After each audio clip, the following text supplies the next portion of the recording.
Hi folks, you're with Tacitus Today, your pushback channel, and thank you for joining this audio live stream.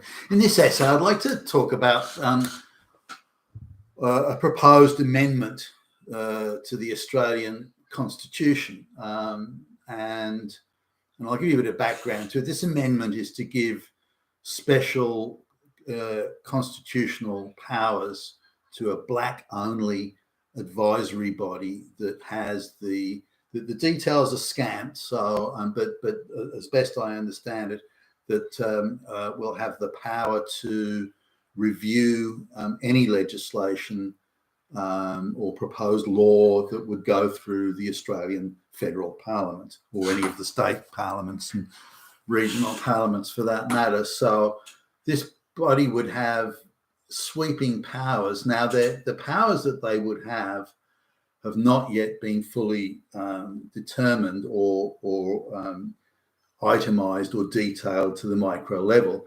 It's quite vague. Now, this would mean that the powers will ultimately be determined by the High Court, or the Supreme Court, if you like, equivalent of the United States. And therefore, the extent of their powers of this supposed, remember, it's black only. It's not anybody. It's black only.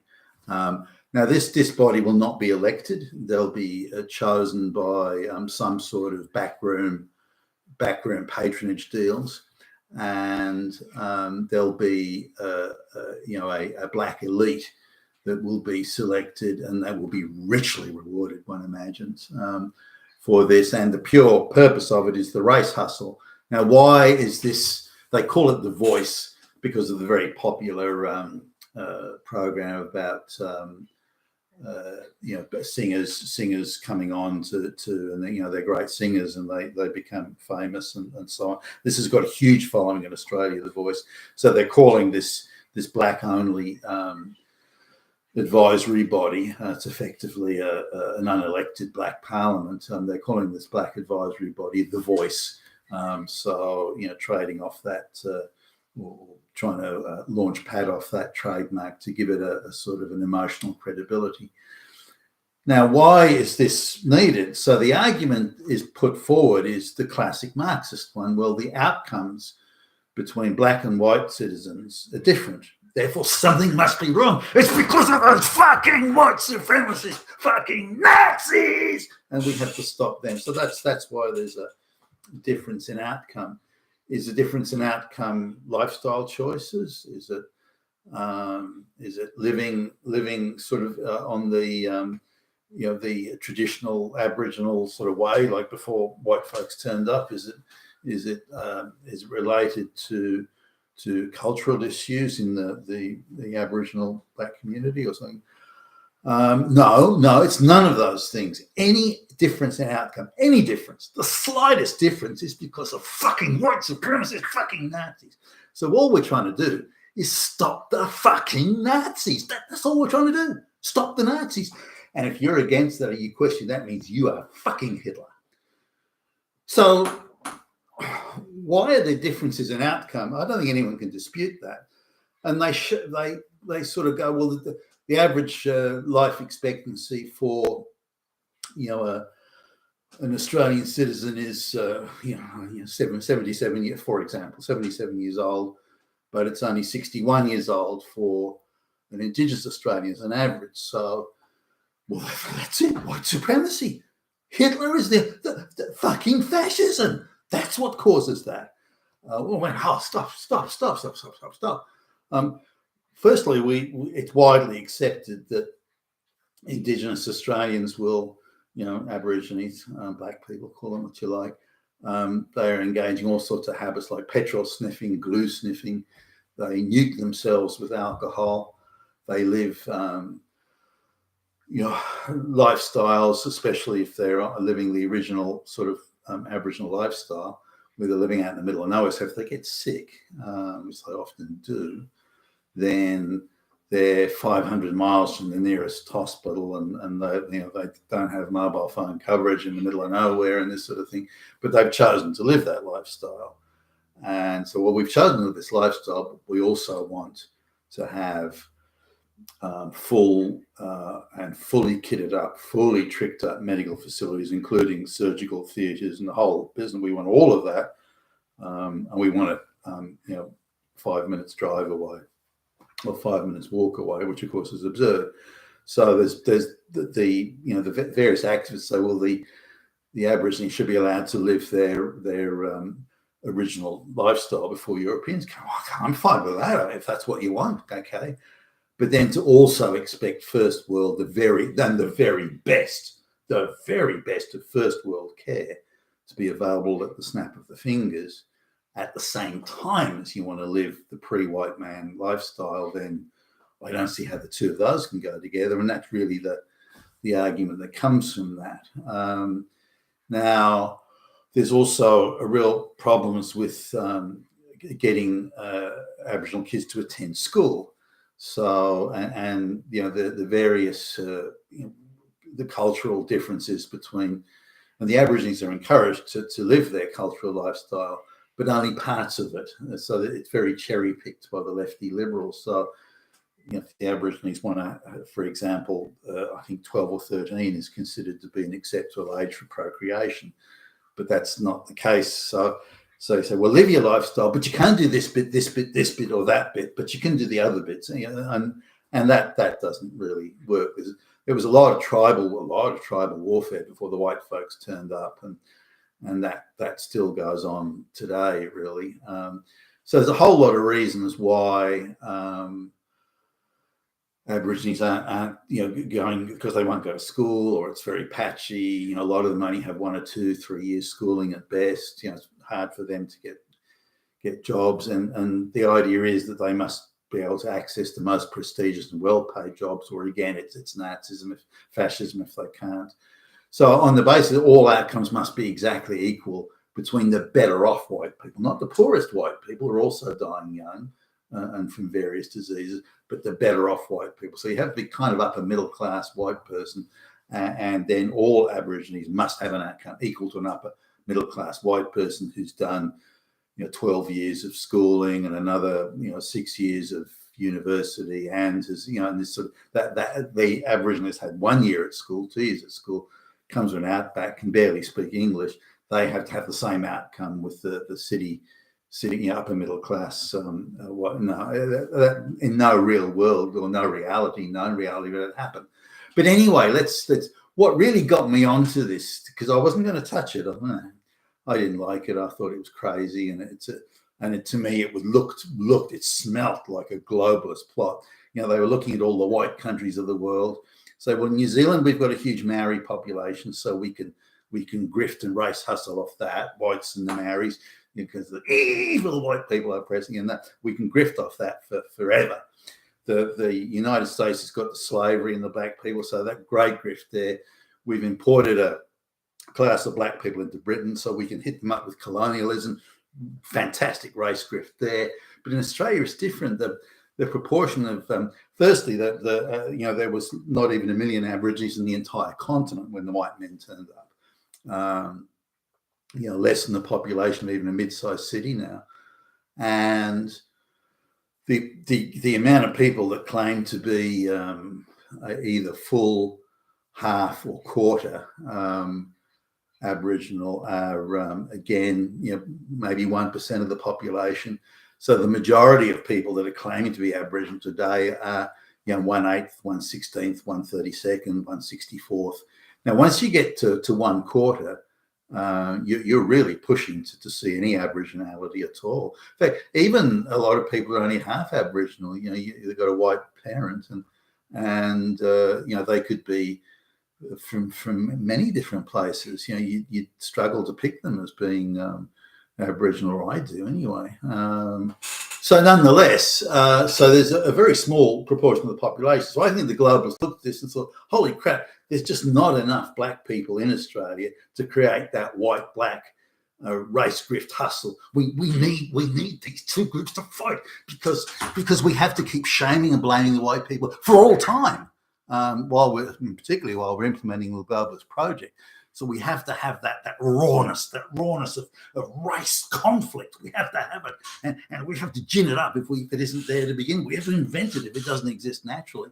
And so, Australia is just too far away from sort of Africa. It's difficult to put black people into Australia. We can get Indians and Chinese and Filipinos. We can do that, but the black people, no, it's just harder. So we have to gin up this race conflict through another means. So we have to, create this thing of oppressed black people and evil fucking white Nazis.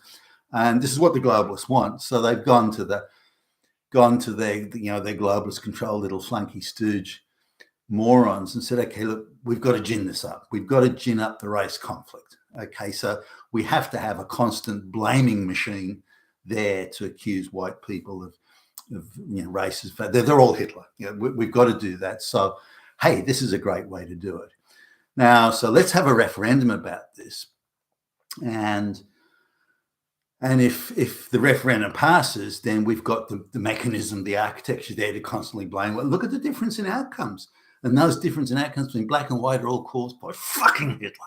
So that constant blaming sort of architecture there to go after white people. But if the referendum doesn't get up, we can keep on having referenda. We can keep on having it every few years, which will be another device and mechanism to keep on blaming. The reason you didn't vote for it last time is because you're fucking Nazis, white supremacists, Nazis. So you can do this. So you constantly got this there. Now, again, what got me onto this was a few weeks ago. There was a campaigner that was that I bumped into in the street of in the city, and this was quite a slick sort of activist. This person, but they weren't Australian. They weren't local. They were from another country. And they had all the slickness and the style and the talking points of a professional activist.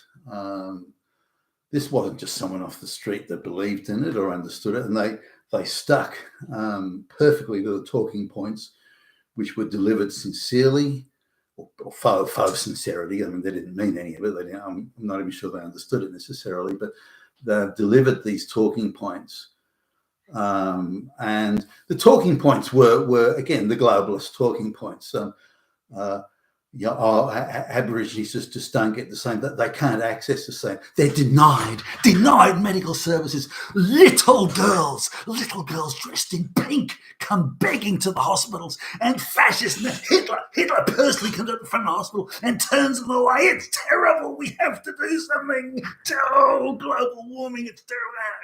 So, according to the activist, Aboriginal children are refused. It's terrible what's happening. It's an injustice. Do something. Fight back against Nazis because they're everywhere. That's a lie. That is a fucking lie. But anyway, that's point number one. Point number two is educational outcomes. So white people on average, are doing more college degrees. They're finishing senior high school or finishing high school. So more white people are finishing than Aborigines. So, 90% or 80% or whatever it is, white people finish high school, but only 20% of Aborigines do. So what does that mean? So Aboriginal little children, they're trying to get to school to learn. They only want to learn, and they're stopped. 1 million Hitlers are standing out in front of the schools, pushing them away with guns, forcing these Aboriginal children away. Little children crying, while Hitler stops them from going to school. What an injustice. Are you going to vote for this referendum or not? Because if you're not, then you must be Hitler as well. So they come out with all these talking points, none of which are cast in any reality. They're outright lies. But what got me was it was a professional activist brought in from overseas. Now, this person has done this before. They just didn't become an activist yesterday. Very slick, well-rehearsed, well-delivered, quite polite, by the way, quite pleasant, sort of with a smile of almost a smirk, close to condescension. If you don't agree with me, you're a silly fucking idiot, if not Hitler, of course. And then that was it. So anyway, yesterday I was out, and And I was a voice behind me, again, a voice of someone from overseas. So they weren't local, very thick accent. And, excuse me, sir. And I turned around and said, who the fuck's that? And it was this woman, I'd say, I don't know, about 30. I'm a very concerned, I'm a medical professional, and I'm very concerned about the terrible way the Aborigines are being treated. Did you know that little Aboriginal girls dressed in pink, are being denied medical, so denied education, denied, oppressed, because they're not the same outcomes. Did you know? And the Aboriginal people are just dying. Well, Hitler stands by, and so they just again expertly rehearsed talking points, delivered very well, and with that sincerity, almost conspiratorial. Did you know? Do you know the terrible things they're doing to Aborigines? And this voice to Parliament, special Aborigines, will stop all that. It'll stop the injustice. It'll stop Hitler. So now, clearly, she was a very professional activist. This wasn't someone who was given a briefing yesterday. So that's two people I've seen. Again, they're internationally overseas. So my take on now, when you look at the activism of, say, the climate change activists, those sort of people, and say in Britain and elsewhere, though, and you look at how they, when they're talking and how they behave, and they're well trained, they're trained activists. So my take on this is, and I don't think there's much doubt about it, is there's a cadre of international activists, professional activists, and they are being moved around the world to points of globalist, globalization project maximum need. Okay, we need activists in Australia to make sure this referendum gets up. And so these activists are moved around. So we're talking professional international activists or groups of them. Now, I've come across two now in 3 weeks. Again, excellent talking point, sticking, professional delivery, well-trained sort of activists. There's a professional cadre of activists that have been moved around to international locations, Australia in this case, to try and help the voice get up. Now, I don't think this voice is going to get up. There's just too much, you're Hitler if you won't vote for it. And I think that's pissing people off, certainly pissing me off. And if you want me to vote for it, tell me exactly what it's going to do, the exact limitations of its capacities and powers and its reach, explain it in micro detail, and then show me that legislation that reflects happy to look at it. But the difference in outcomes isn't because we're all surrounded by Hitler and Nazis. It's got nothing to do with that. And so that is so disingenuous, the argument that attempts to justify why it's needed. It's all lies upon lies upon lies, and then more lies on top of that. So what we're looking at is a globalist hustle here. That's what we're looking at, for the sole purpose of dividing us by race, so they'll have an endless grift to springboard off in the future to shame and blame white people for anything and everything. But I just wanted to highlight just how much the globalists are now invested in this. And if it won't get up by a legitimate vote, are they going to get the same guys that did the 2020 presidential election in the US to come over and count the votes? I mean, they very much want this, and they're putting a lot into it. Let's see what happens. You've been with Tacitus today, your Pushback channel, and thank you for listening.